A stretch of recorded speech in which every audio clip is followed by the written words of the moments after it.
Recording started, sir. Okay.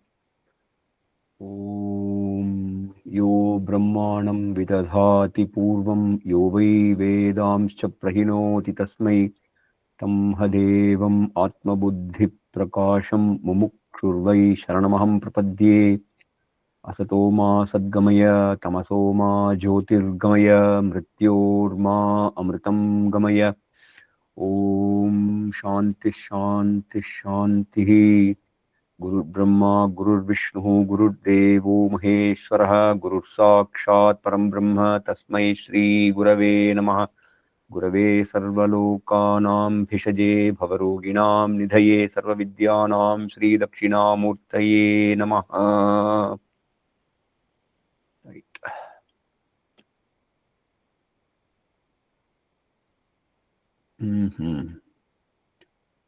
Right, we stop on 287, no?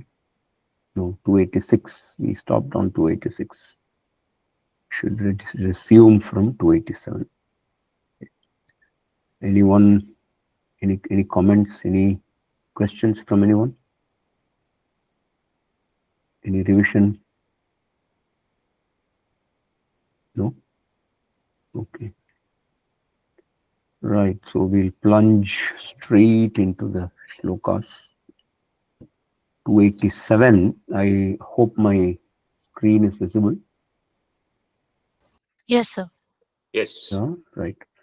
Okay, so chant, repeat after me. Mata Pitroho Mata Mata Pitroho Pitro Malodbhutam Malodbhutam Malodbhutam Malamamsamayam Vapuhu. Malamam Samayam Vapuhu. Tyaktva Chandalavat Tyaktva Chandalavat Chandalavata Duram Duram Brahmibhuya Brahmi Bhuya Brahmi Bhuya Kriti Bhava. Kriti Kriti Bhava Bhava Mata Pitror Malodbhutam Malamamsamayam Vapuhu Tyaktva Chandalavat Duram Brahmibhuya Kriti Bhava. Okay, so it's actually a slightly disturbing shloka. But in Vivek Chudamani, a similar idea has already been conveyed in some 3 earlier shlokas. So I'll give you the references. I'll also tell you which shlokas, what shlokas these are. So you have to go back in the text to shloka number 87. Okay, so there is a shloka number 87 in the very early parts of Vivek Chudamani. It reads like this, very similar wordings. Twang mamsa rudhira snayu medo majjasthi sankulam purnam mutra purishabhyam sthulam nindyamidam vapuhu. Okay, so here the idea is a little less, shall we say, a less derogatory, because it only talks about the nature of the body. Okay, I'll tell you what all these words are, but just to give you an idea, 87 is one such shloka. Twang mamsa rudhira snayu medo majjasthi sankulam Purnam Mutra Purishabhyam Sthulam Nindyamidam Vapuhu. Vapuhu means body. Nindyam. Nindyam means worthy of a condemnation. Ninda means scolding, condemnation. Nindyam means it deserves condemnation. Okay. So Sthulam refers to the Sthula Shariram, that is the gross body. Okay. What is this gross body all about? Twaki. Twaki means skin. Mamsa is flesh. Rudhira is blood. Snayu is what we call a tendon or sinew. Medaha means fat. Majja. Majja means the bone marrow. And asthi means the bone itself. Sankulam means it's a combination. So basically he says the body is nothing but a combination of skin, blood, then flesh, then the tendons and the bones and bone marrow and all that stuff. Yeah, it's an assembly. And Purnam Mutra Purishabhyam. Purisham means excreta. Purisham means excreta. Mutra means urine. So it is filled with excreta and urine. This is Shankaracharya's description of the gross body. Okay, sthulam nindamidam vapuhu. Okay, so basically, I mean, not to be mistaken, it is to tell you from a very biological, shall we say, anatomical perspective, what exactly is this body. If you remove the skin cover from the body will look very ugly. It will look very gory, actually. Okay, it just because it is covered by skin, it appears to be very neat and well packaged. So Shankaracharya is trying to draw our attention to the actual contents of the physical body and say, look, this is such a dirty thing that you will not even want to say this is my body. This is one extreme actually, and this is basically to bring people down to a level where they stop adoring their body beyond what it is really worth. Okay, and it is not meant to make the student hate the body. It is to make the student look at the body in the right perspective, because ultimately this body is an instrument, and if you have to acquire jnanam and go through the sadhanas, you require this body. Without this body you cannot do the sadhanas. So this body is a very important companion in the spiritual journey, but don't take it too serious. That's the idea Shankaracharya wants to give in this shloka. Okay, there are similar ideas in 161 and 159. Okay, I'll just navigate to 159 and 161. Very similar words you will find. Maybe later you can take a look at all the 4 shlokas in parallel and do a comparison and see for yourself, how the words are, so parallelly running there. Yeah, 159. Tvang mamsa medosti purisha rasha vahammatim mudhajanak karoti vilakshanam vetti vicharashilo nijaswarupam paramartha bhutam. So that tvang mamsa medha asti and all that is there in the first line. Okay. Rashi also means a collection. Ahammatim mudhajanak karoti. Only the most stupid, idiotic person will want to say this is me.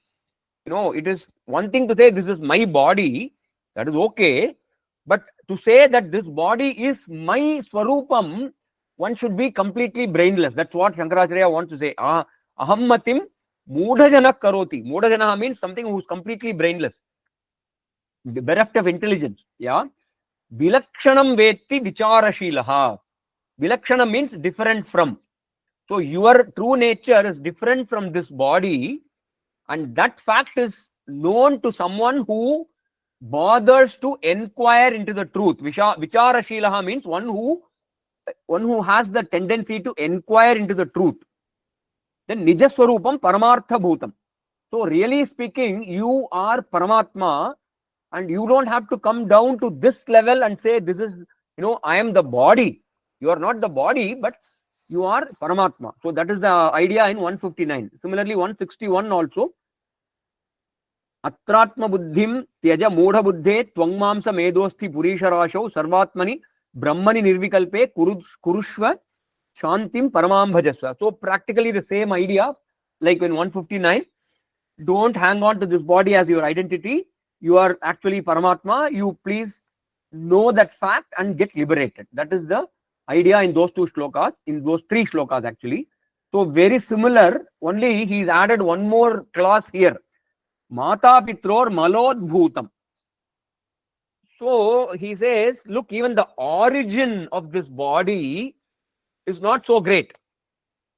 So where does the body originate? It originates from some secretions from the parents of the body, which otherwise would be considered impure. Okay, so he's kind of extending the argument, and this is not to be taken in an offensive way.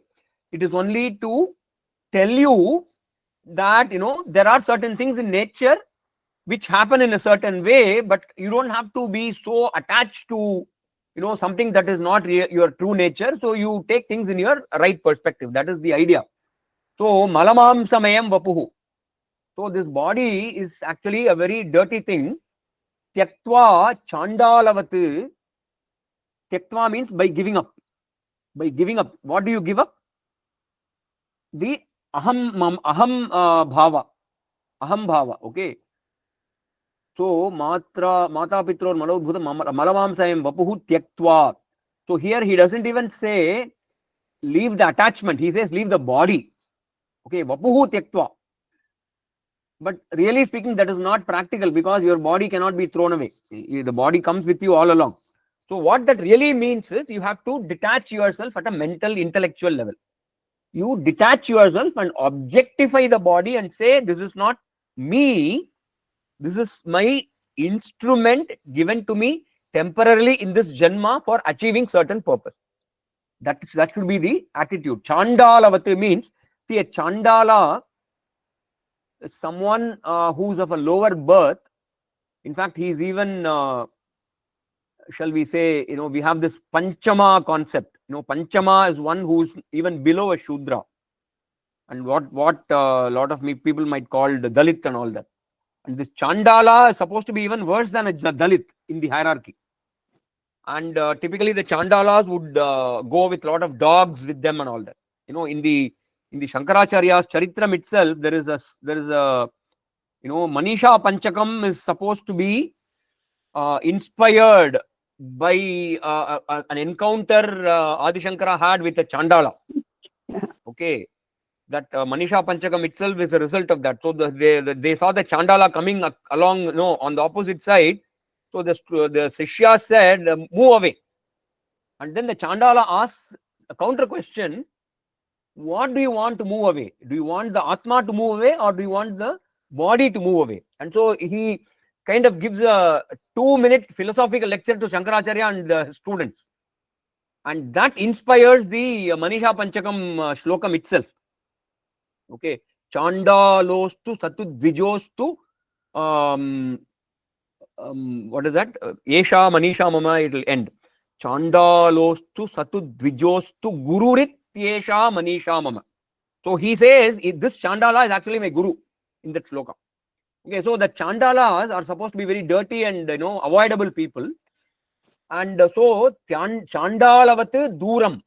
So you have to treat your body itself as a Chandala and distance yourself emotionally from the body. Brahmi Bhuya Kriti Bhava. Brahmi Bhuya means own up your Brahman nature. Kriti Bhava means to be fulfilled. Kriti here it can be translated as Kritakrityaha. Kritakrityaha means one who has accomplished everything. That is one who is a Purna Swarupam. The word Purnam is very important in Advaita Vedanta. Purnam means you are complete in all respects. You have nothing left. You contain everything in you. That is Purnatvam. So Brahmi Bhuya Kriti Bhava means own up your Brahman nature and own up your Purnatvam. That is the 287. Okay. Any questions? I think somebody raised their hand. Yes, please. Vasudevanji, Yes.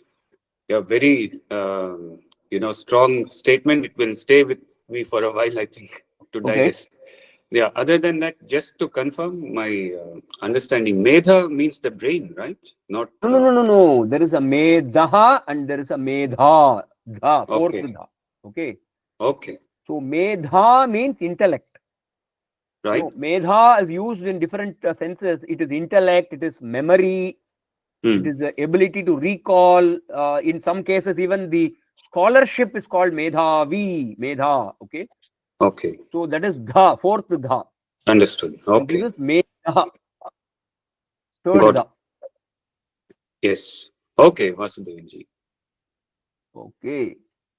Yeah, I mean, they are really strong words, but as I said, it has to be kind of tempered when you take it into your, system.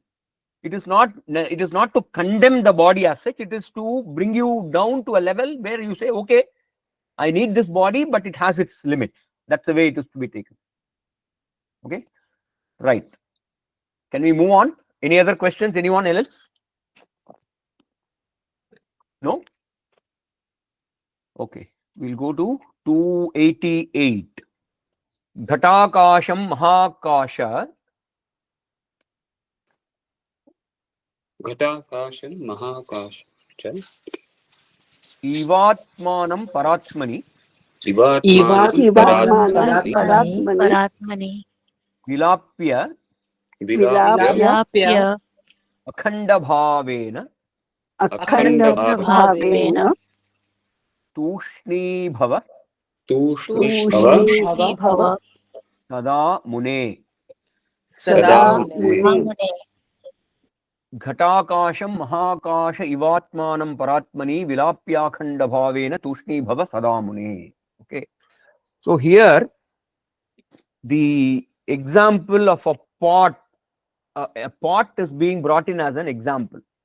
So the pot, I'm talking about an empty pot. An empty pot has space inside, and that space inside the pot is the ghatakasham. Ghata is pot, akasham is space, ghatakasham is the pot space. Okay, and mahakasham is the wide space outside the pot. Everything outside the pot is mahakasham. Okay, all the space where all the planets are moving and where the whole galaxies are moving and all, that is the whole Gata Mahakasha. Now, really speaking, this apparent division between the space inside the pot and the space outside the pot is only an illusion. Really speaking, you cannot divide the space. You cannot divide space. Space is one indivisible entity. Okay, I don't know how many of you Very have beautiful. thought in this angle. Yeah, very beautiful. Yeah. So we tend to say, let's say we have a building, and the building has many rooms, and there are smaller rooms, there are bigger rooms, and typically what we would say is, this room has more space, this room has less space. So that's the way we normally use the language. Yeah. But if you think, really speaking, space is not inside the room. All the rooms are in space. So when you think like that, that is the real way of understanding the fact, and then you realize that all these divisions of smallness and bigness is basically, shall we say, a wrong perception. It is a wrong way of understanding, and the wrong way of understanding is reinforced by the wrong use of language also.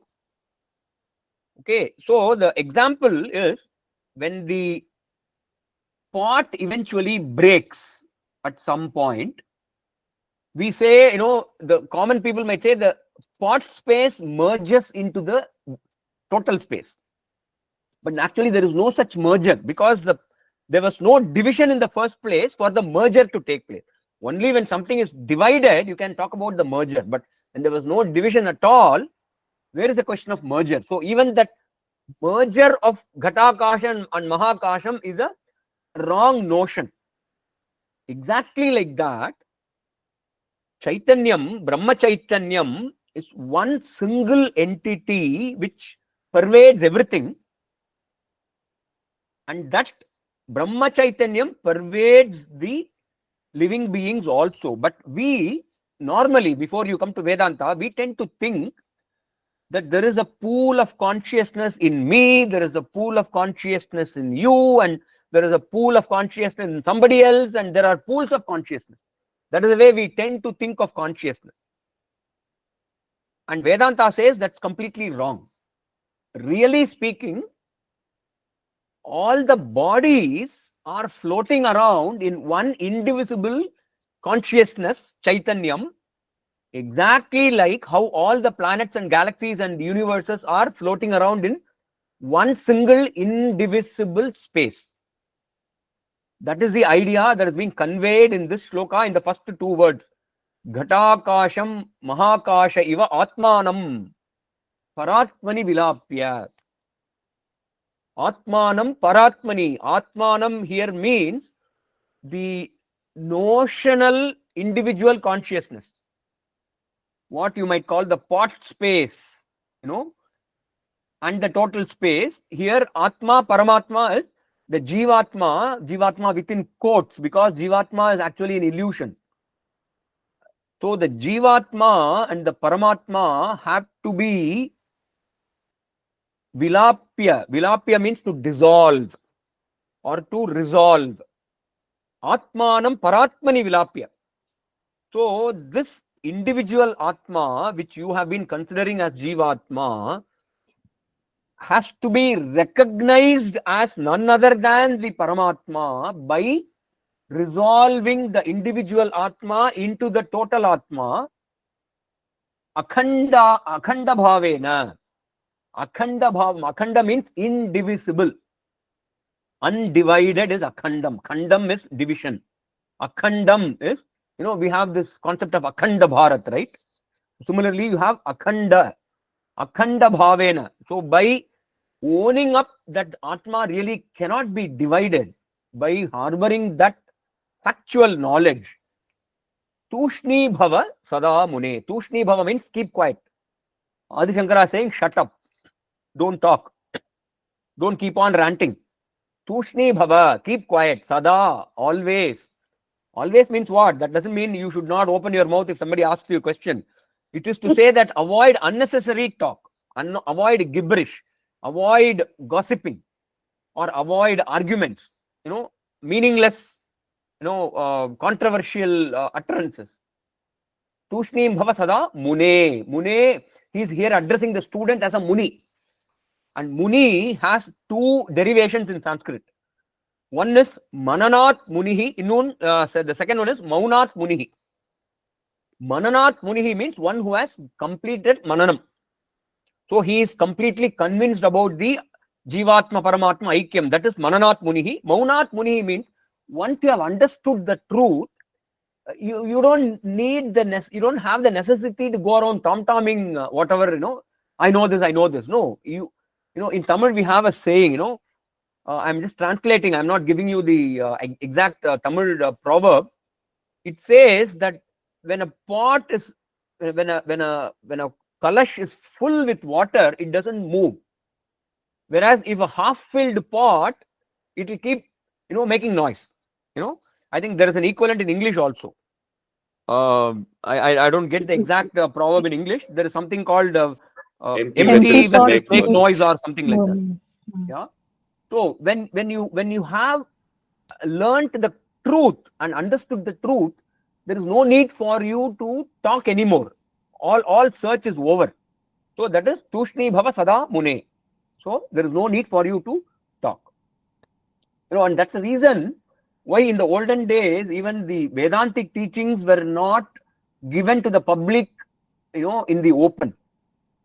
If you wanted to learn Vedanta, you have to go to an ashram and sit in front of a guru and perform services for a year or 2 years or 3 years, and then request the guru to teach you something, and then he may teach you something, he may not teach you something. So Vedanta was not easily available to everybody back in those days. Nowadays, we somehow we want to popularize the teaching or whatever, so we go about volunteering all the Vedantic knowledge, which is not really part of the tradition. So that tushni bhava was actually practiced in those days by the jnanis. Okay, that was 288. Okay, any questions? Anyone?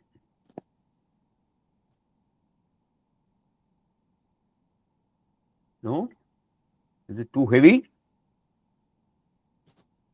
Really beautiful. This Ghatakasham, Mahakasha simile is very, very beautiful, and it really makes one understand the relation between Atma and Paramatma.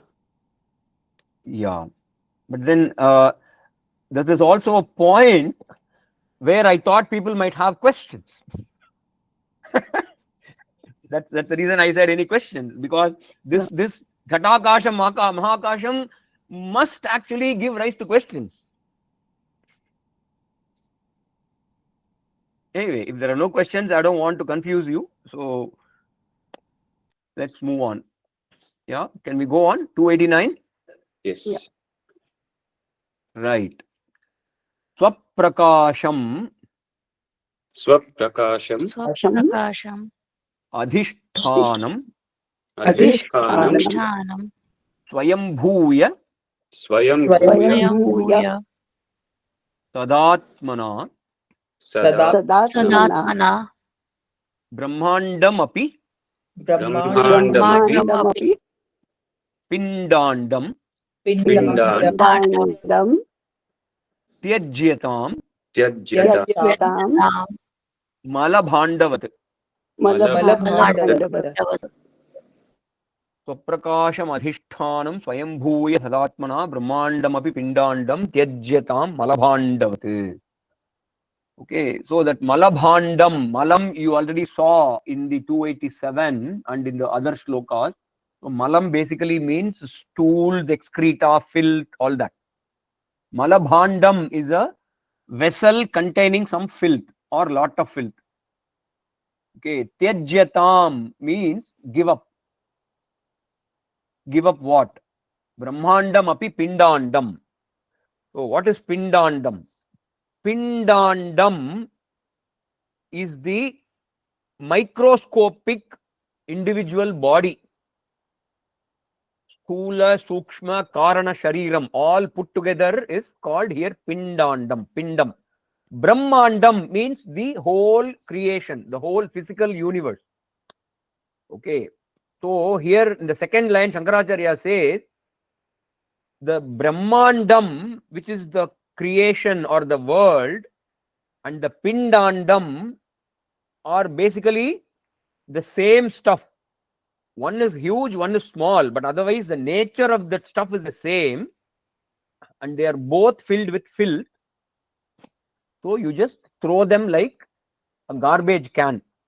Let's say, all of you in Germany are familiar.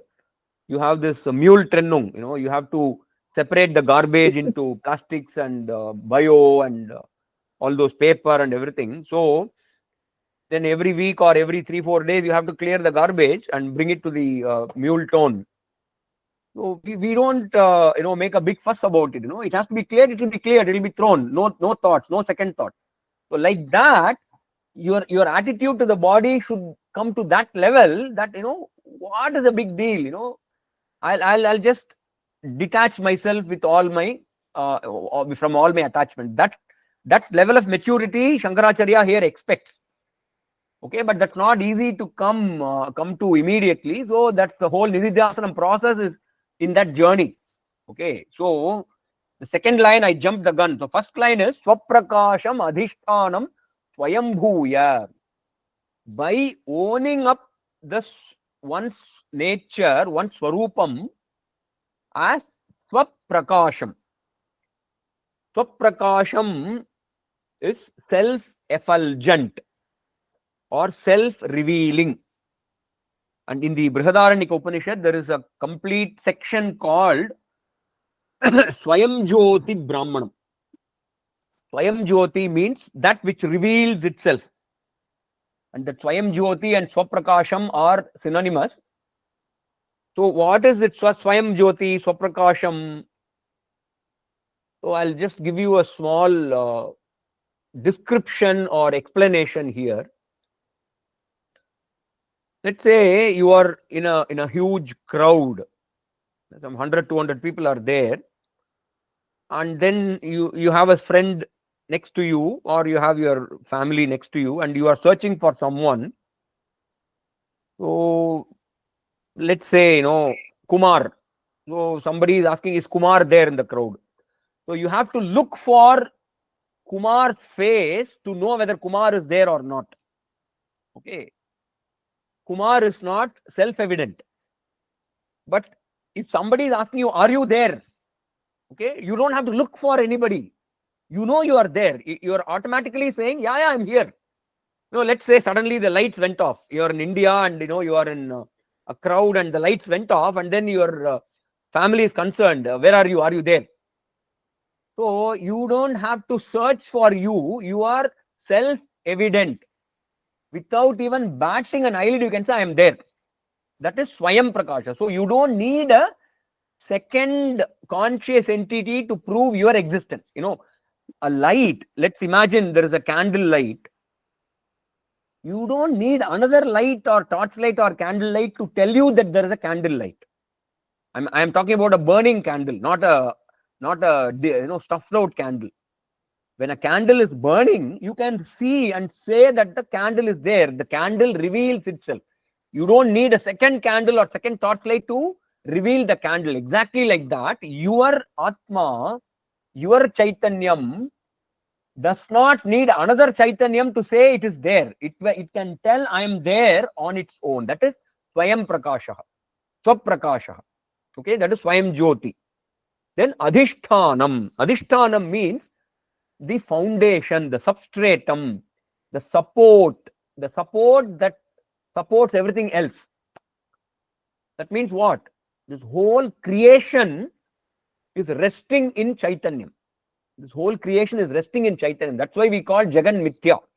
Without the Chaitanyam, without the consciousness, the world cannot exist, because the world has a dependent existence. Okay. Now, I'm not sure if I actually gave this example in any one of the earlier sessions, so I thought I'll tell that here.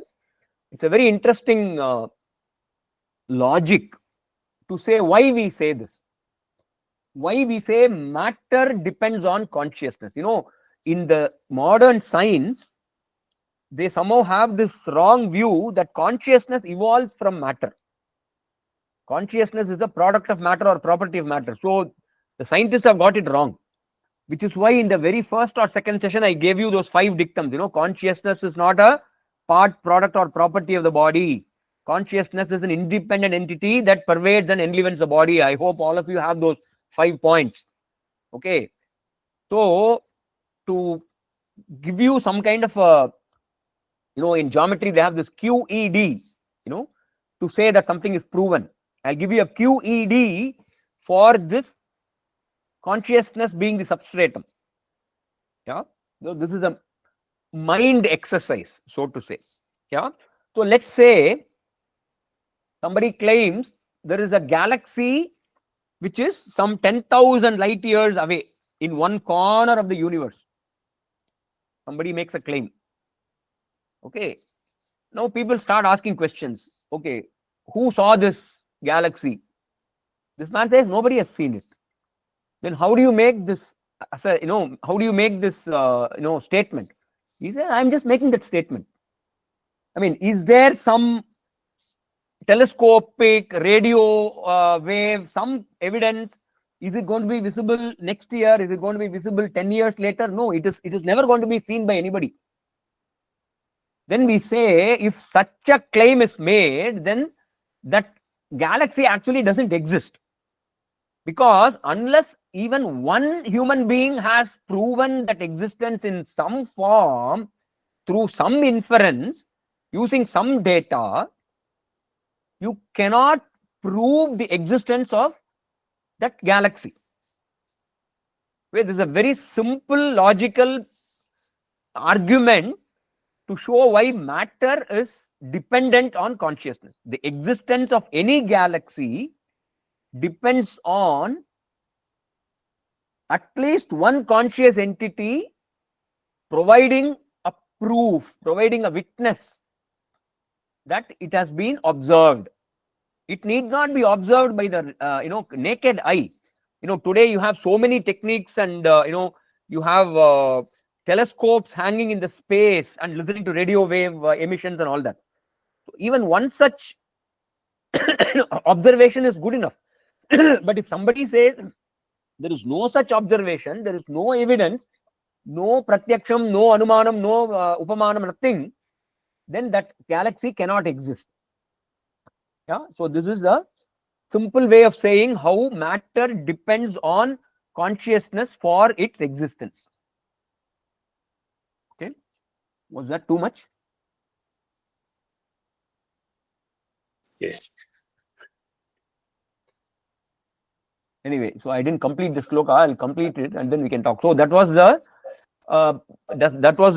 explanation for Adhishthanam. Why I'm saying that consciousness is the foundation on which the creation is supported. Then Swayam Bhuya Tadatmana. Swayam Bhuya means you own up this Brahman nature of yours.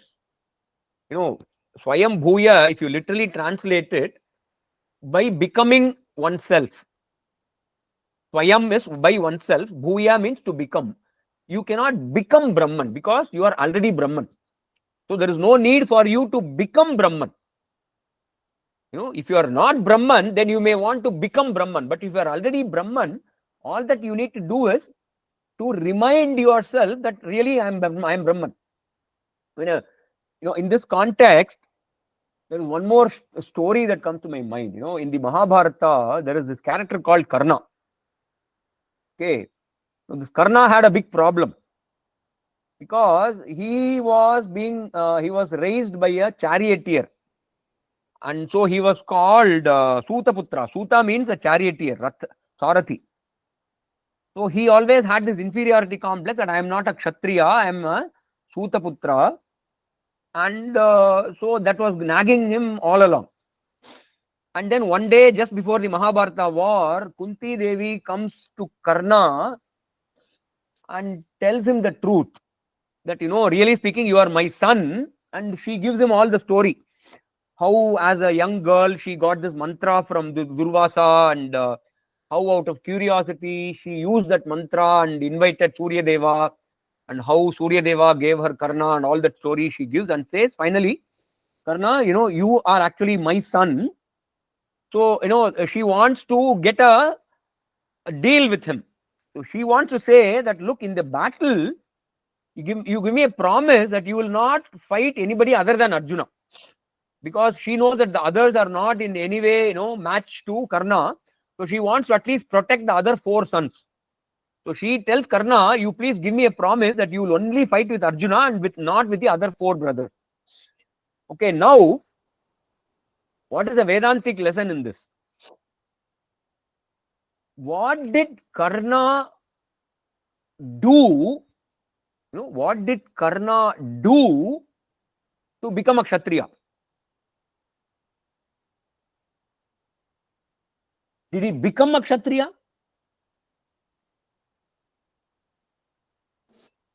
He was already, he didn't know it. Exactly.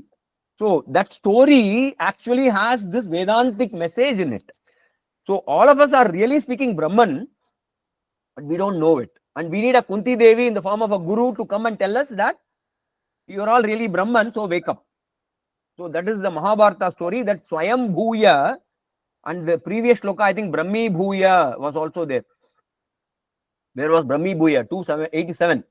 So Brahmi Bhuya, Swayam Bhuya, these are all reminders for us to know that you are actually Brahman, so don't be under the impression that you are something else. Sadatmana. Sadatmana, again, you can have 2 ways of interpreting Sadatmana. One way to split is Sat Atmana. Sat Atmana, Sadatmana. So here Sat Atma again can be given 2 meanings. Sat means Satyam Jnanam Anantam, that Brahman. Atmana. So by accepting your Atma as Satyam Jnanam Anantam, that is Sadatmana. Or we can give a slightly smaller meaning. Satatma means Atma here would be in the mind. Good mind. Good mind means knowledgeable mind. Sadatmana means through a knowledgeable mind. Or you can split also Sada Atmana. Sada Atmana then will mean, there Atmana will mean your mind and your knowledge. By always reminding you about this knowledge. That Sadatmana is always reminding oneself about this knowledge. So the Sadatmana can be given 3 different interpretations depending on how you split it and how you use the translation. Okay, that was 289. I think that was a very long explanation, but I hope people liked it. Can we move on, or do we want a question, discussion, whatever? No questions. Right. Then let us go to 290. Chidatmani Sadanande. Chidatmani Sadanande. Sadanande. Sadanande. Deharudham Deharudham. Deharudham. Aham Dhyam Ahandhyam. Aham Dhyam. Niveshya Lingam Utsrijya Niveshya Niveshya Kevalo bhava sarvada. Kevalo bhava sarvada. Sarvada. Chidatmani sadanande deharudham aham dhiyam niveshya lingamutrujya kevalo bhava sarvada. So, Chidatmani sadanande. Okay. Chidatmani sadanande. Okay. Deharudham aham dhiyam actually means ahamdhi. The word ahamdhi means self-identification. The idea that I am, that ahamdhi, or we called ahankaraha, ahambhavaha, all those words are same. Yeah. Deharudham means superimposed on the body. Arudham means something that has been mounted on top. Mounted on top. Deharudham means fixated on the body. Deharudham ahandhiyam chidatmani sadanande niveshya. So imagine your self-identification has been, bolted or screwed to the body. You have to unbolt it, unscrew it, and fix it on Chidatma Sadananda. It's just a notional thing. You can't actually do it. I'm just giving you a kind of graphic description, so to say. So Chidatma means Chaitanya Rupa Atma. That is Brahma Chaitanyam. Chidatmani in Brahma Chaitanyam. Sadanande. Sada Anande. Sad Anande. Again, Sat Anande, Sada Anande. Anandam is here reference to the Anantatvam. So whenever we say Satchidanandam, the word Satchidanandam, Sat Chit Anandam, is actually a paraphrasing of the Upanishadic Vakyam Satyam Jnanam Anantam. Satyam Jnanam Anantam Brahma in Taittiriya Upanishad is paraphrased as Satchidanandam. Sat Chit Anandam. So Satyam is Sat, Jnanam is Chit, Anantam is Ananda. So when we say Ananda, it doesn't mean some kind of a happiness that comes from some external object. Here the word Ananda is nothing but the Anantatvam or the Purnatvam manifesting as total satisfaction and therefore happiness, elation and all that. It is not a happiness that comes from outside. Like, if you give a child some kind of a toffee or some kind of a doll, the child immediately becomes very happy and smiles, and so the happiness of the child is because of the doll or the toffee you gave. But this Anandam of the Chaitanyam is not something that comes from outside, but it is an innate nature of Atma itself. That is the Sadananda. Okay. So this ahamdhi, which is fixated on the body, has to be plucked and deposited on the Chidatma Chaitanya Rupa Swarupam. And Niveshya means to place, to enter, to insert, whatever. You can use a verb. Lingam Utsrijya. Lingam here refers to your complete Sukshma Karana Shariram. So the Deha in the first line refers to the Sthula Shariram or the gross body. The Linga in the second line refers to the Sukshma Karana Shariram. So Lingam Utsrijya. So you have to drop the attachment to the Sukshma Karana Shariram also and own up your Chaitanya Swarupam. Kevalo Bhava. Kevalo Bhava. So the word Kevalam, actually, if there are Tamil speaking people here, it is not the Tamil Kevalam, because in Tamil Kevalam has a very derogatory meaning. Okay, but here in Sanskrit Kevalam means the one and only. In Hindi also they have this Keval. I don't know how many people use it nowadays. There is a There is a word keval in Hindi which is used in the sense of one and only. There is no second. So kevalam really means advaitam. To give a Vedantic interpretation, kevalam refers to advaitam, one without a second. So kevalo bhava means own up your advaitam nature, that is Brahma Satyam. Brahman alone is real. I am, Brahman, you should not think some third party entity sitting somewhere, that is Brahman. No, that Brahman, whenever you see the word Brahman, you must be immediately able to say, this is about me. Aham Brahmasmi, that Brahman is none other than me. That connection with Brahman you have to bring so closely. So automatically, whenever you come across the word Brahma, you have to say, that is me. The text is talking about me, not about anybody else. So that Kevalo Bhava means own up your Brahman nature Sarvada, all the time. And that Sarvada is the key word for Nididhyasanam, because Nididhyasanam has to be done continuously as much as possible without break. And continuously could mean 4 times a day, 5 times a day, whatever. It's all again your up to you how much time you can dedicate. But that uninterrupted, unpaused effort at Nididhyasanam is what the Acharya wants us to follow. Okay. So, Kevalo Bhava Sarvada, that is 290. Yeah. Gurudat, please. Vasudevanji, here, Kevalo Bhava, can it also mean, can it be derived from Kaivalya, meaning be liberated all Kaivalya is an abstract noun of Kevala. Yeah. Kaivalya and Kevala are actually the same. Right. Okay. Kaivalyam refers to the state in which you own up your Kevala nature. That's all. Okay. They are both, in the Sanskrit etymology, they both have the same root. Okay. Yeah, one is adjective, the other is noun. That's all. Got it. Okay. Right. So that was 290. Okay.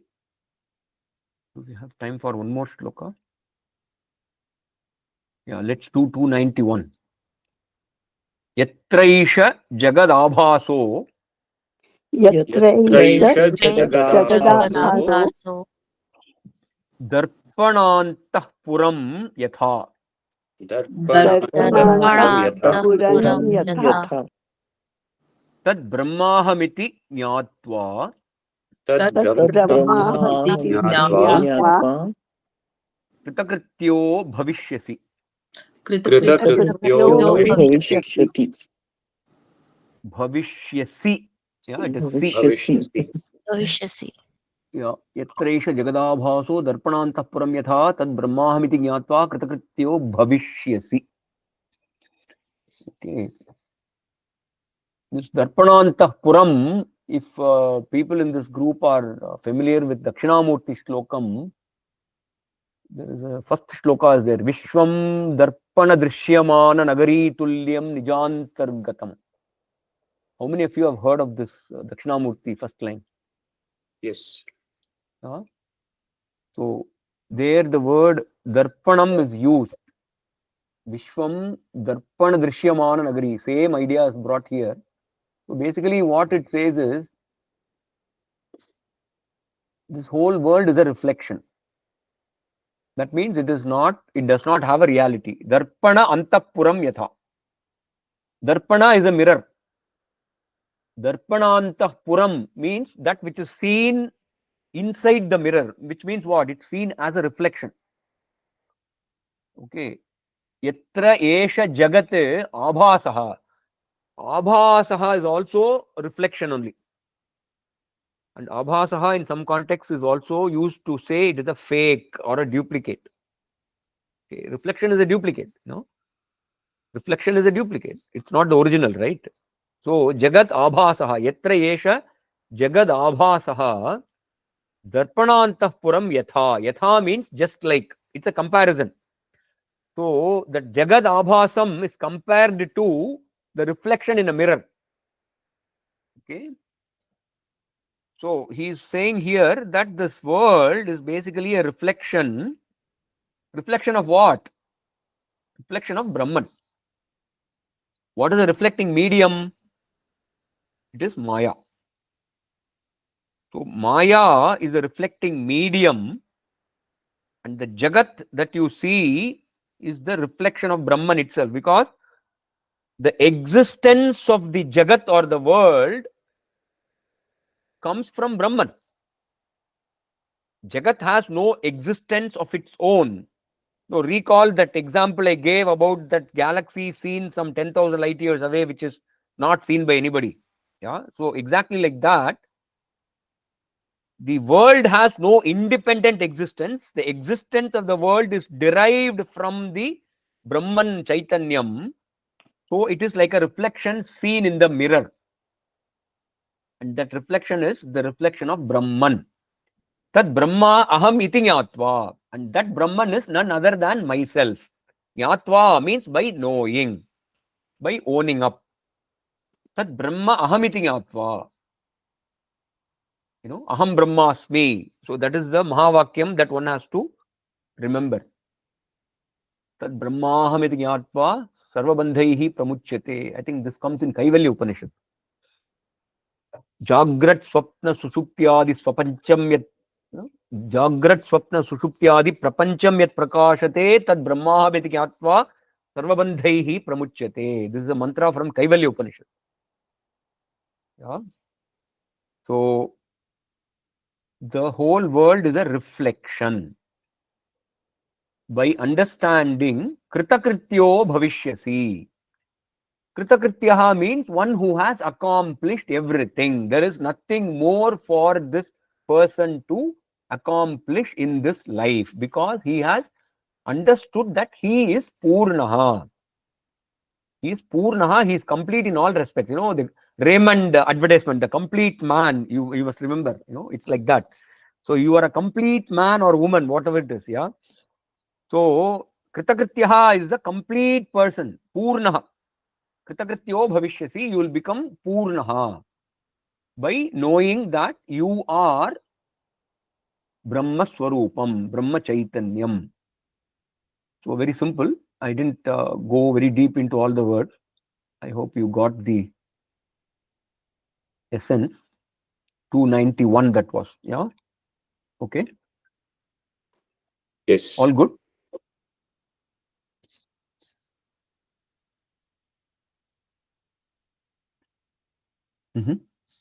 Yeah. Right. So if people are fine with this, we can close the class for today. I don't see anybody having any questions or any points to discuss. So if someone wants to say something, please avail this 1 minute. If nobody asks any questions or makes any comments, we'll close with the closing prayers. Namaste. Namaste. Actually, we say Smashana Vairagyam. When somebody passes away, suddenly we have all these thoughts that come, this is the world is Nitya, it is not real and all that. But in few days, we lose that. Yeah. It's called Smashana Vairagyam, no? Correct. Like some death happens. Why Correct. is it that we don't remember it? We know the concepts, many of us. We just get carried away, I guess. That Smashana Vairagyam does not come from the Jnanam.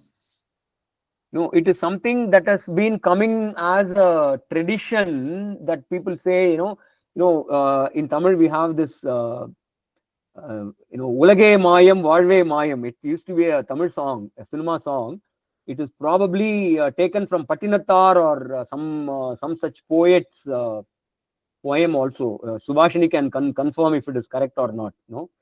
So in Tamil we have this saint called Patinathar, and so he is supposed to have been Shiva Peruman himself, and he has written a lot of poems, and one such poem says Kayame idu poyyada Shiva katraditta payyada. No, that means this body is not real. This body is just a hot air bag. That is a translation of that thing. So all these things are there, So in colloquial language, in our culture itself, our language itself comes with a lot of philosophical, teaching, but we don't take them seriously. Because that smashana vairagyam that you talked about is more something that comes out of an emotional state. It is not something about which you are convinced. You think all this is useless, but after a few days you get into that same old groove of the routine, and so that smashana vairagyam was not based on any proper learning. It is something like a fleeting thought that comes and goes. So that is why nididhyasanam is important, because nididhyasanam happens after you have heard the Vedantic teaching and after you have answered all the logical questions, and then you are convinced that the world is unreal. And then nididhyasanam is a process to reinforce this, this knowledge into a habit, so that it does not vanish like your smashana vairagyam. That is the whole idea of the nididhyasanam process. I hope you get the drift. Yes, I do. Yeah. So as I said, smashana vairagyam is an emotional, on the spur kind of reaction. It is not anchored in any factual learning. That's the whole point. Yeah. Okay. Nice question. So anyone else? Any similar thoughts? Subhashini ma'am, I thought you wanted to say something. No, sir. I wanted to ask which shlokam is this one where you were talking about the whole world is a reflection, the medium is the Maya and the mind. You're talking about the shlokam in Viveki Chudamani or? Yes, sir. Yes. Just 291. now. 291, because I think that holds the most of the thing. That one thing. Yeah. So Darpanantah Puram. Darpanam means the mirror. Yeah. Antaha means inside. Mm. Antah Puram also means the space inside. So Darpanantah Puram means the what is seen inside the mirror. And that's why I refer to the Dakshinamurti Shlokam, Vishwam Darpana Drishyamana Nagari Tulyam Nijantargatam. So that is the reflection. Okay, sir. And the same idea is given. I also quoted this Kaivalya Upanishad mantra, right? Jagrat Swapna Sushuptyadis Prapancham Yat Prakashate Tad Brahmaham Jnatva Sarvabandhaihi Pramuchyate. So that's not actually the parallel idea, it's a similar thing. Kaivalya Upanishad is also a very beautiful, very short Upanishad. It has only some 20-22 mantras, but it has some very brilliant points. So shortly, can you just tell me this? What this one is coming to, like Jagrat Swapnam Sushupti? Jagrat Swapna Sushuptishu Putatara. No, sorry, I'm moving somewhere else. So what is that? Jagrat Swapna? Sushupti? You're talking about the Kaivalya Upanishad mantra. Yes, sir. Okay. Jagrat Swapna Sushuptyadi. Jagrat Swapna Sushupti Adi. Prapancham Yat Prakashate. Tat Brahma Aham Iti Jnatva Sarva Bandhaihi Pramuchyate. See, when you get the recording of this session, you probably pause it and write it down, or you can go to Kaivalya Upanishad, Sanskrit documents.org. You will get the Kaivalya Upanishad, and there it is some 18th or 17th mantra. Right, sir. This will do, sir. Yes, sir. So Sanskrit documents.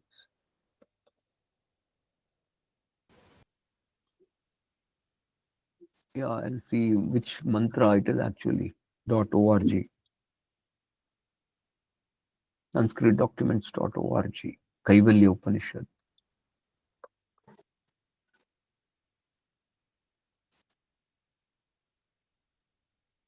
Right. Kaivalya Upanishad. Okay, so I just saw that it comes with a lot of search results, so you can do the search on your own. Or Okay, you can sir. simply go to Google and say Kaivalya Upanishad PDF, you will get. Right, sir. Will It do. will be some 17th or 18th mantra. Okay. Okay. Right. Thank you, sir. Thank you. So we'll close for today. Huh? Om Purnamadaha Purnamidam Purnat Purnamudachyate Purnasya Purnamadaya Purnameva Vasishyate Sarvesham Swastirбhavatu Sarvesham Shantirbhavatu Sarvesham Purnam Bhavatu Sarvesham Mangalam Bhavatu Sarvepi Sukhinas Santu Sarve Santu Niramayah Sarve Bhadrani Pashyantu Ma Kaschit Dukkha Bhavet. Om Shanti Shanti Shanti. So next week we will not have the Vedanta session.